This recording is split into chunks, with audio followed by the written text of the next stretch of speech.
जय हिंद, जय भारत, वंदे मातरम। सभी का स्वागत, अभिनंदन। हम बात कर रहे हैं राजस्थान का स्वतंत्रता आंदोलन एवं शौर्य परंपरा की क्लास में 5वां अध्याय हम पढ़ने जा रहे हैं। राजस्थान में जन जागृति और प्रजामंडल। लास्ट वाली क्लास में हमने राजस्थान में जन जागृति और नव चेतना की जो भावना उत्पन्न हुई उसके कारणों को हमने जाना था, जिसमें कई राजनीतिक और समाचार पत्र हमने देखा था। इसके अलावा कई सारे कारण देखे थे। समाचार पत्र हो गए थे, छप्पनिया काल में अंग्रेजों की सहायता ना करना, और महाराणा फतेह सिंह जो दिल्ली दरबार में जा रहे थे वो वापस रुक गए थे। अंग्रेजों की जो आर्थिक नीतियाँ उसका कारण अपने देखा था, और राष्ट्रीय कांग्रेस की स्थापना के साथ में फिर एक नया मोड़ आता है। राजपूताना मध्य भारत सभा 1918 में इसकी स्थापना हुई है, राजपूताना मध्य भारत सभा की स्थापना। फिर उसके बाद में हमने राजस्थान सेवा संघ को जाना था। राजस्थान सेवा संघ की स्थापना 1919 में वर्धा में हुई थी। विजय सिंह जी पथिक, रामनारायण जी चौधरी, हरिभाऊ किंकर के योगदान से। फिर यहाँ से जो अखबार निकाले गए हैं, पहले राजस्थान केसरी अखबार निकाला था, फिर बाद में नवीन राजस्थान अखबार निकाला था, ठीक है। और उसके बाद में हमने देखा था कि तरुण राजस्थान है समाचार पत्र निकाला गया, रामनारायण चौधरी और शोभालाल गुप्त के द्वारा 1924 में फिर इनको गिरफ्तार किया गया। एक बार तो 1920-21 में अजमेर से प्रकाशित किया गया था, बाद में इनको गिरफ्तार कर लिया था। और 1924 में मेवाड़ राज्य सरकार ने विजय सिंह पथिक को भी कैद कर लिया था। फिर उसके बाद राजस्थान सेवा संघ के पदाधिकारी और सदस्यों में मतभेद शुरू हो गए। धीरे धीरे ये खाई जो है और चौड़ी होती गई, और 1928-29 तक राजस्थान सेवा संघ पूर्णतः प्रभावहीन हो गया था। यहाँ तक हमने कल वाली क्लास में पढ़ा था। फिर आगे बात करते हैं सन 1920 में भारतीय राष्ट्रीय कांग्रेस का नेतृत्व महात्मा गांधी के हाथों में आ गया था। 1920 में जो भारतीय राष्ट्रीय कांग्रेस है, अब इसका नेतृत्व कौन कर रहे हैं? महात्मा गांधी जी कर रहे हैं। उन्होंने 1921 में असहयोग आंदोलन शुरू किया था। असहयोग आंदोलन चलाया गया था 1921 में। समस्त भारत पर इसका प्रभाव पड़ा। राजस्थान भी इससे अछूता नहीं रहा। यहाँ भी लोगों में देश प्रेम की भावना जागृत हुई। राजस्थान में भी लोगों में देश प्रेम की भावना जागृत हुई, और राज्यों में निरंकुश शासन के प्रति तीव्र रोष उत्पन्न हुआ है। तो असहयोग आंदोलन जैसे भारत में चला है, तो राजस्थान में भी यहाँ के लोगों में देश प्रेम की भावना जागृत हो रही है, और यहाँ पर जो निरंकुश शासन है राजाओं का, उसके प्रति लोगों में तीव्र रोष उत्पन्न हुआ है। जोधपुर में एक सत्याग्रही भंवरलाल सर्राफ हाथ में तिरंगा झंडा लेकर के शहर में घूमे। झंडे के एक ओर महात्मा गांधी और दूसरी ओर स्वराज्य लिखा हुआ था। उन्होंने बाजार में एक भाषण दिया, जिससे जनता ने उत्साह से उसको सुना था। टोंक राज्य की जनता ने एक सभा कर कांग्रेस के प्रति पूर्ण सहानुभूति व्यक्त की, असहयोग आंदोलन का अनुमोदन किया। वहां के अंग्रेज पुलिस अधिकारी ने उनके नेता मौलवी अब्दुल रहीम, सैयद जुबैर मियाँ, सैयद इस्माइल मियाँ और काजी अहमद अयूब आदि को गिरफ्तार कर लिया है, ठीक है। तो ये प्रश्न आ जाए कि रियासत काल के समय अंग्रेजी पुलिस ने मौलवी अब्दुल रहीम, सैयद जुबैर मियाँ, सैयद इस्माइल मियाँ और काजी महमूद अयूब को कौन सी रियासत से गिरफ्तार किया गया है? तो बताएंगे टोंक रियासत से। टोंक से इनको गिरफ्तार किया गया। लगभग 70 अन्य व्यक्ति को भी इस संबंध में गिरफ्तार किए गए, लेकिन शीघ्र ही छोड़ दिया गया। जयपुर राज्य में जमनालाल बजाज ने राय बहादुर की उपाधि लौटा दी है। तो प्रश्न आ जाए कि किस क्रांतिकारी ने असहयोग आंदोलन के दौरान राय बहादुर की उपाधि लौटा दी है, तो हम बताएंगे जमनालाल बजाज ने। ठीक है, और प्रश्न यूँ आ जाए जमनालाल बजाज ने राय बहादुर की उपाधि किस समय या किस आंदोलन के दौरान लौटाई है, तो असहयोग आंदोलन के समय। 1,00,000 रुपए तिलक स्वराज्य कोष में दिए थे जमनालाल बजाज ने। उन्होंने 11,000 रुपए मुस्लिम लीग को दिए थे। उन्हें अखिल भारतीय कांग्रेस कमेटी का कार्यकारिणी सदस्य बनाया गया। उसके बाद गांधी जी के बहुत निकट आ गए हैं और बजाज से प्रेरित होकर के राजस्थान के जो दूसरे व्यापारियों ने भी इस आंदोलन के दौरान कांग्रेस को आर्थिक सहयोग दिया है। जमनालाल बजाज जब तिलक स्वराज्य कोष में 1,00,000 रुपए दे रहा है और मुस्लिम लीग को 11,000 रुपए दे रहा है, इस प्रकार से जो दूसरे व्यापारी है वो भी अब क्रांतिकारियों और या फिर आंदोलन के दौरान कांग्रेस को आर्थिक सहयोग देना शुरू कर दिया है। बीकानेर में राजनीतिक जागृति अपेक्षाकृत देरी से शुरू हुई थी।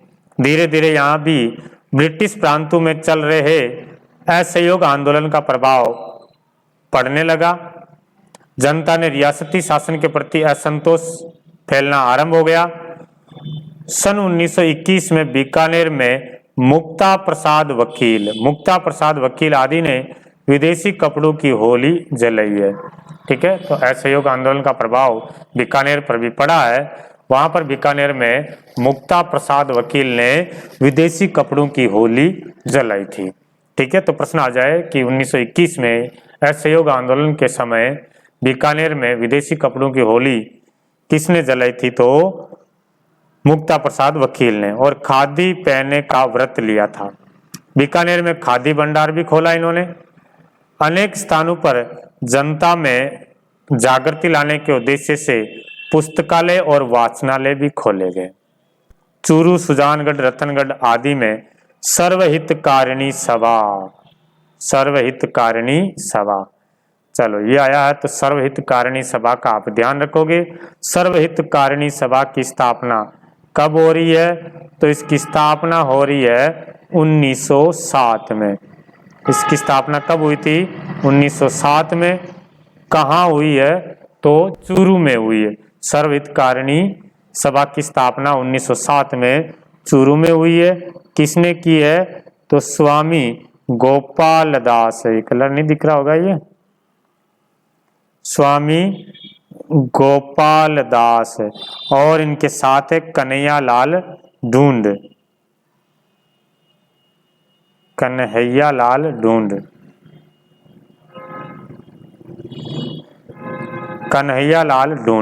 ठीक है, इन्होंने सर्वहितकारिणी सभा की स्थापना की। कहां पर, चूरू में।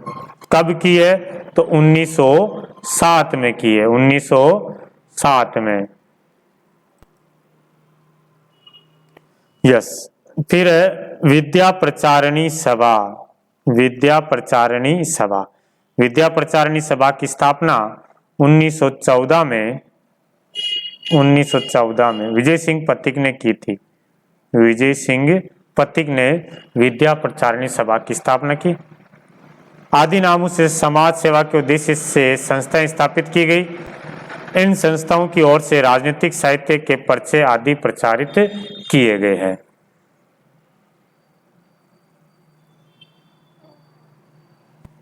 इस 15 मार्च 1921 अजमेर में द्वितीय राजनीतिक सम्मेलन का आयोजन किया गया, जिसमें मोतीलाल नेहरू जी उपस्थित थे। मौलाना शौकत अली ने सम्मेलन की अध्यक्षता करते हुए विदेशी वस्त्रों के बहिष्कार का आह्वान किया गया। अजमेर में पंडित गौरीशंकर के नेतृत्व में विदेशी वस्त्रों का बहिष्कार किया गया।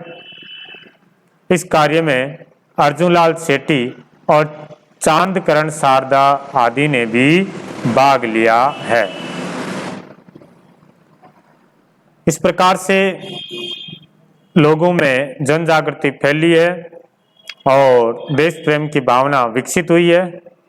उसी समय ही प्रथम विश्व युद्ध भी चल रहा था। प्रथम विश्व युद्ध के दौरान राजस्थान के जो नरेश हैं, राजा महाराजा थे, उन्होंने तन मन धन से ब्रिटिश सरकार को सहायता प्रदान कर ब्रिटिश साम्राज्य के प्रति पूर्ण निष्ठा का परिचय दिया है। प्रथम विश्व युद्ध जो चल रहा था 1918 से शुरू हो गया था, 1914 से 1918 तक चला था। इसमें राजस्थान के जो राजपूत शासक है वो अंग्रेजों का साथ दिया, जिससे अंग्रेजों को लग गया है कि जो राजपूत शासक है वो हमारे साथ है।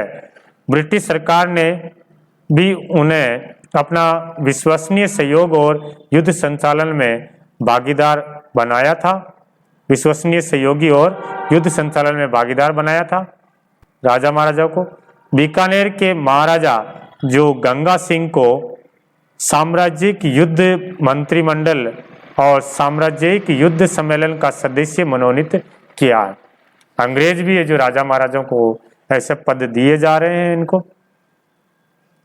क्योंकि इनको अंग्रेजों का साथ दिया था, अंग्रेजों का साथ राजा महाराजाओं ने दिया था, तो राजा महाराजा भी राजा महाराजाओं को अब बड़े बड़े पद दिए जा रहे हैं। अंग्रेज उन्हें जर्मनी में संधि वार्ता में भाग लेने के लिए भारत का प्रतिनिधित्व करने हेतु पेरिस भेजा गया था महाराजा गंगा सिंह को।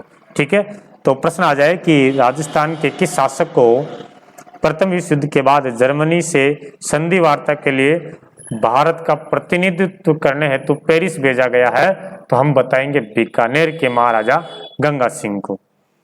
विश्व युद्ध की समाप्ति के बाद वायसराय की अध्यक्षता में एक नरेंद्र मंडल की स्थापना की, नरेंद्र मंडल है, ठीक है, 1921 में, जहां देशी राजा अपने राज्यों और भारत सरकार से संबंधित समस्याओं पर विचार विमर्श कर सकते थे इस नरेंद्र मंडल में। और इस नरेंद्र मंडल के जो प्रथम चांसलर जो चुने गए हैं वो अध्यक्ष बनाए गए हैं महाराजा गंगा सिंह को। महाराजा गंगा सिंह को अध्यक्ष बनाया गया है। चलिए आगे बात करते हैं।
यस, इसके साथ ही ब्रिटिश सरकार द्वारा देशी राजाओं को संकेत दिया गया कि अब जो ब्रिटिश सरकार अंग्रेज है वो राजा महाराजाओं जो देशी राजा थे उनको संकेत दे रहे थे राजाओं को कि राष्ट्रवादी मध्यम वर्गीय जो लोग किसान मजदूर आदि समाज की निम्न स्तर की उभरती हुई शक्ति, अब जो ये शक्ति उभर रही है किसानों की, मजदूरों की, ठीक है, मध्यम वर्गीय लोगों की, ये शक्ति ब्रिटिश सरकार और देशी नरेशों के लिए समान रूप से अशांति और खतरा उत्पन्न करने का कारण बन सकती है। कि अंग्रेज अब राजाओं को संकेत दे रहा है कि जिस प्रकार से यहाँ पर ये शक्ति उभर रही है मध्यम वर्गीय लोगों की, किसानों की, मजदूरों की। ये कहीं अपने को ब्रिटिश सरकार और जो राजा है उनके लिए अशांति और खतरा उत्पन्न करने का कारण बन सकती है। ब्रिटिश प्रशासकों ने मेवाड़ के बिजोलिया ठिकानों में किसान पंचायतों की स्थापना पर गौर किया और उनकी आत्मनिर्भरता की तुलना रूसी सोवियतों से की है और बिजोलिया किसान आंदोलन के सूत्रधार पत्ती को बोल्शेविक यानी विप्लववादी कहा है। तो इस दौरान जो है किसान आंदोलन भी चल रहा था बिजोलिया किसान आंदोलन में, तो यहाँ की किसान पंचायत की जो स्थापना हुई है, अब उसको देख करके कहा कि आगे कोई न कोई बहुत बड़ी रणनीति बनने जा रही है। और विजय सिंह जी पत्ती को के लिए बताया है कि ये सबसे ज्यादा जो है यहाँ पर है क्रांति का यानी मतलब उकसाने का काम जो कर रहे हैं, सबसे ज्यादा भड़काने का जो काम कर रहे हैं वो विजय सिंह पत्ती के द्वारा किया जा रहा है। एक बार फिर समान हितों की बात कहकर के देशी राज्यों का सहयोग प्राप्त करने का प्रयास किया गया। मतलब अंग्रेज ने बताया कि देखो ऐसी जो क्रांति वगैरह हो रही कर रही है वो आपके लिए भी खतरनाक हो सकती है और हमारे लिए भी खतरनाक हो सकती है। तो दोनों के हितों की बात कहकर के देशी राज्यों का सहयोग प्राप्त करने का प्रयास किया। देशी राज्यों का अस्तित्व ब्रिटिश सत्ता के साथ जुड़ा हुआ था। देशी राज्यों का अस्तित्व जो राजा महाराजा थे उनका जो अस्तित्व अंग्रेजों के साथ जुड़ा हुआ था। इसीलिए राजस्थान के राजाओं ने असहयोग आंदोलन को अपने अस्तित्व के लिए खतरा समझा है। असहयोग आंदोलन को अपने लिए खतरा समझा है कि ये अंग्रेजों के साथ तो अभी तो अंग्रेजों के विरुद्ध ये कर रहे हैं, लेकिन कहीं न कहीं अपने विरुद्ध भी ये है।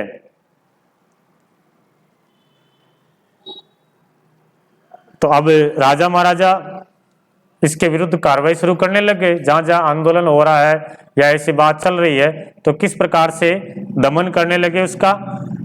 राजस्थान के शासक अपने राज्यों में असहयोग आंदोलन के दौरान होने वाली गतिविधियों के प्रति सतर्क हो गए हैं। स्वयं को प्रगतिशील मानने वाले बीकानेर के महाराजा गंगा सिंह ने अपने राज्य के शिव मूर्ति सिंह, संपूर्णानंद और आनंद वर्मा को सरकारी नौकरी से इसलिए निलंबित कर दिया क्योंकि वे स्वदेशी वस्त्र पहनते थे और उन्होंने तिलक स्वराज्य कोष में चंदा जमा करवाया था।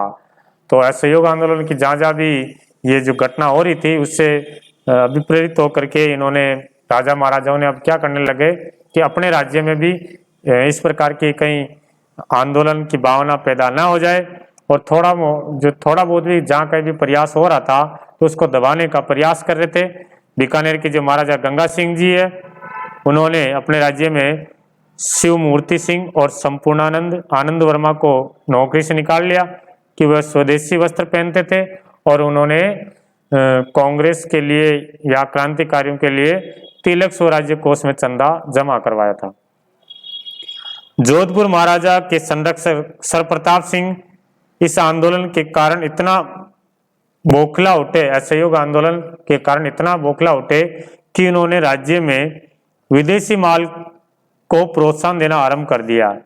खुद कह रहा कि नहीं, जो भी लाना करना पहनना वो सब विदेशी माल ही होना चाहिए।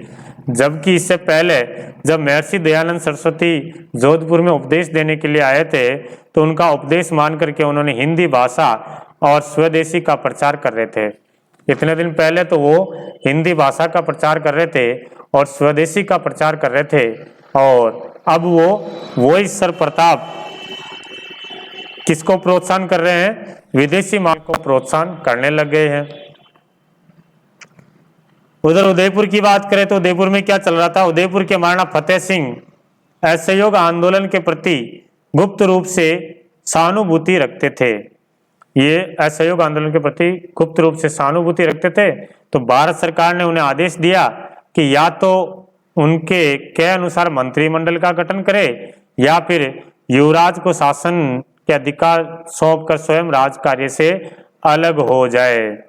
अब थोड़ा बहुत महाराणा फतेह सिंह जी असहयोग आंदोलन के प्रति जो भी चल रही है उसकी जानकारी रख रहे थे, और वहाँ पर जो भी घटना हो रही उसके बारे में कुछ नहीं कह रहे। तब अंग्रेज उनको आदेश दे दिया, भारत सरकार का आदेश आ जाता फतेह सिंह जी को, भाई यहाँ पर जो मंत्रिमंडल है वो अंग्रेजों के द्वारा बनी हुई है, उसका जो अंग्रेजों के द्वारा मंत्रिमंडल बनेगी वही रहेगी, या फिर आप अपने पद से हट जाइए और युवराज को सौंप दीजिए। महाराणा ने विवश होकर के अपने युवराज भूपाल सिंह को 28 जुलाई 1921 को शासनाधिकार सौंप दिया, भूपाल सिंह जी को सौंप दिया। युवराज ने अंग्रेज सरकार की इच्छा अनुसार मंत्रिमंडल बनाया और राजस्व विभाग जैसा जो महत्वपूर्ण विभाग था वो भूपाल सिंह जी ने अंग्रेज अधिकारी मिस्टर ट्रेंच को सौंप दिया है। राजस्व विभाग किसको सौंप दिया है? ट्रेंच को सौंप दिया है। ये उदयपुर में ऐसी घटना हुई थी। और बात करें आगे, ब्रिटिश सरकार अब यह प्रयत्न करने लगी जहां तक हो सके राजस्थान के राज्यों में अंग्रेज मंत्रियों की नियुक्ति हो, जहां जितनी हो सके राजस्थान के जितने भी राज्य उसमें अंग्रेज मंत्रियों की नियुक्ति हो, ताकि राज्य में बढ़ती हुई राजनीतिक चेतना पर नियंत्रण अपन रख सके। और सिरोही, बूंदी, जोधपुर, जयपुर में अंग्रेज व्यक्तियों को मंत्री नियुक्त किया गया। जहां ऐसा संभव नहीं हुआ वहां राज्य के बाहर के व्यक्ति को उच्च पदों पर नियुक्त करने की व्यवस्था की गई है। या तो अंग्रेज अधिकारियों को नियुक्त कर दिया, और जहां अंग्रेज अधिकारी नियुक्त नहीं हो पा रहे हैं तो फिर जो राज्य का बाहर का जो व्यक्ति है वो व्यक्ति यहाँ के क्रांतिकारियों को बढ़ावा न दे, इसलिए बाहर के व्यक्ति को ला करके वहां पर बिठा दिया, ताकि जो राजनीतिक क्रांतिकारी जो पनप रही है अपने राज्य में वो अंग्रेजों के प्रति अंग्रेजों को बता सके। उनको स्थानीय प्रतिभा की पूर्ण रूप से अवहेलना की गई। यहाँ पर जितने भी प्रतिभा लोग थे, जो भी व्यक्ति थे, उनमें सारे जो पढ़े वगैरह सब लिखे हुए थे, लेकिन उनको कहीं पर भी नहीं लगाया गया। मारवाड़ जोधपुर राज्य का प्रथम मैट्रिक परीक्षा उत्तीर्ण व्यक्ति और स्थानीय कॉलेज का प्रथम स्नातक दरबार हाई स्कूल में क्रमशः लेखाकार और सामान्य अध्यापक के पद पर ही कार्यरत थे। वो क्या लेखाकार, और यदि कोई ज्यादा पढ़ भी लिया है, सब कुछ कर लिया उन्होंने, प्रथम मैट्रिक परीक्षा भी उत्तीर्ण कर ली है, स्थानीय कॉलेज का जो स्नातक वगैरह भी है, फिर भी वो जो है हाई स्कूल में इनमें या तो लेखाकार होगा या सिर्फ अध्यापक तक ही रहेगा, कोई ऊंचे पद पर नहीं बिठाया गया। राजस्थान के अनेक राज्यों में राजाओं के प्रशासन का अधिकार छीन करके नवनियुक्त दीवानों, निरंकुश नौकरशाहों को दे दिया गया। उनका कार्य जनता की राजनीतिक गतिविधियों पर अंकुश लगाए रखना था। अब जगह जगह पर अंग्रेज मंत्री बिठा रहे हैं, यदि संभव नहीं हो पा रहा वहां पर अंग्रेज मंत्री, तो फिर क्या कर रहे हैं वहां पर दूसरे व्यक्ति को, जो दूसरे राज्य से व्यक्ति बुला करके बिठा रहे हैं वहां पर, जिसका प्रमुख कारण क्या था कि राजनीतिक जो गतिविधियां है उस पर अंकुश बनाए रख सके। वे अपने कार्यों के लिए राजा या जनता के स्थान पर दिल्ली के राजनीतिक विभाग के प्रति उत्तरदायी थे। जो भी यहाँ पर मंत्री बैठेगा रियासत में, भले तो वो अंग्रेज हो, भले वो बाहर से आया हुआ व्यक्ति हो, वो किनके दिल्ली की जो राजनीतिक विभाग है उसके प्रति उत्तरदायी होगा। यहाँ जो राजा महाराजा कह रहे हैं उसकी बात नहीं मानेगा। जो दिल्ली से जो आदेश होगा, अंग्रेजों का जो आदेश होगा, उनकी पालना वो करेंगे।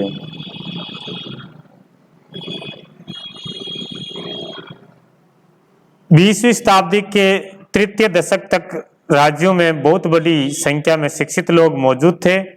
उन्हें राज्य में कार्य करने का अवसर प्राप्त नहीं हो रहा था। कई ने बहुत उच्च शिक्षा भी प्राप्त कर ली है, फिर भी उनको कोई अपने राज्य में कार्य प्राप्त नहीं हो रहा। परिणाम स्वरूप उनमें असंतोष फैल गया। इस शिक्षित वर्ग ने प्रचलित व्यवस्था में व्याप्त अनियमितता का उजागर कर जनता में जागृति उत्पन्न की।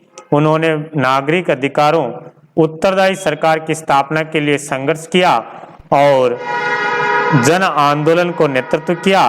राजस्थान में अब एक नए युग का सूत्रपात हुआ है। ठीक है, तो किस प्रकार से अंग्रेजों ने यहाँ पर जो मंत्री वगैरह बिठाए हैं, अंग्रेज मंत्री बिठाए हैं, यदि अंग्रेज मंत्री पॉसिबल नहीं हो पा रहा तो दूसरे राज्य से आदमी बुला करके बिठा दिया है कि वो दिल्ली के राजनीतिक विभाग के प्रति उत्तरदायी हो और यहाँ पर जितने भी राजनीतिक गतिविधियां हो रही है उस पर अंकुश लगाया जा सके। ठीक, अब बात करते हैं राजस्थान में प्रजामंडल की स्थापना। राजस्थान में प्रजामंडल की स्थापना।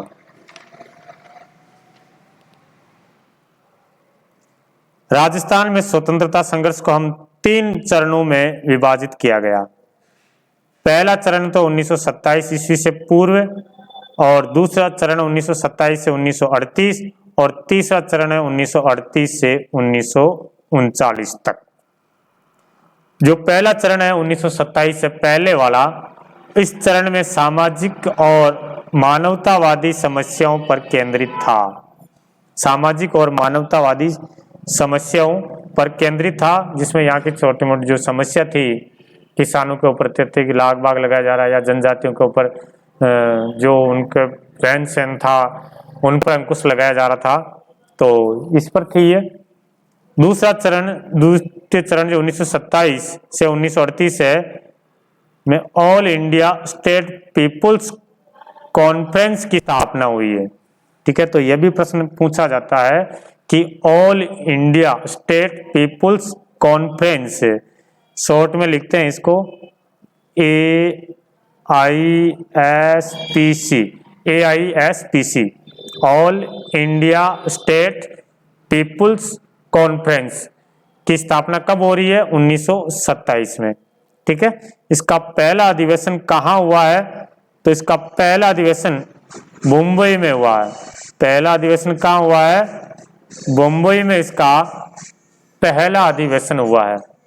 यह भी आप ध्यान रखोगे, पूछा हुआ प्रश्न है कि all India state people's conference का पहला अधिवेशन कहाँ हुआ है? तो इसका पहला अधिवेशन मुंबई में हुआ। 1938 ईस्वी में हरिपुरा कांग्रेस अधिवेशन में प्रस्ताव है। 1938 में जो हरिपुरा कांग्रेस अधिवेशन है, इसमें अध्यक्षता कौन कर रहे हैं? 1938 में जो कांग्रेस का हरिपुरा अधिवेशन हुआ था, इसकी अध्यक्षता कर रहे थे नेताजी सुभाष चंद्र बोस। सुभाष चंद्र बोस वो इसकी अध्यक्षता कर रहे थे। में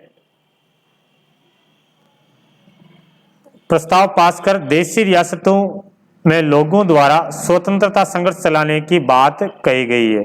देशी रियासतों में लोगों के द्वारा स्वतंत्रता आंदोलन जो संघर्ष चलाने की बात की। हरिपुरा अधिवेशन हुआ था नेताजी सुभाष चंद्र बोस की अध्यक्षता में। उन्होंने कहा कि सभी रियासतों में आप स्वतंत्रता आंदोलन चलाइए। 1938 ईस्वी के बाद ही विभिन्न राज्यों में प्रजामंडल या प्रजा परिषदों की स्थापना हुई और राजनीतिक अधिकारों और उत्तरदायी शासन के लिए आंदोलन शुरू हो जाते हैं।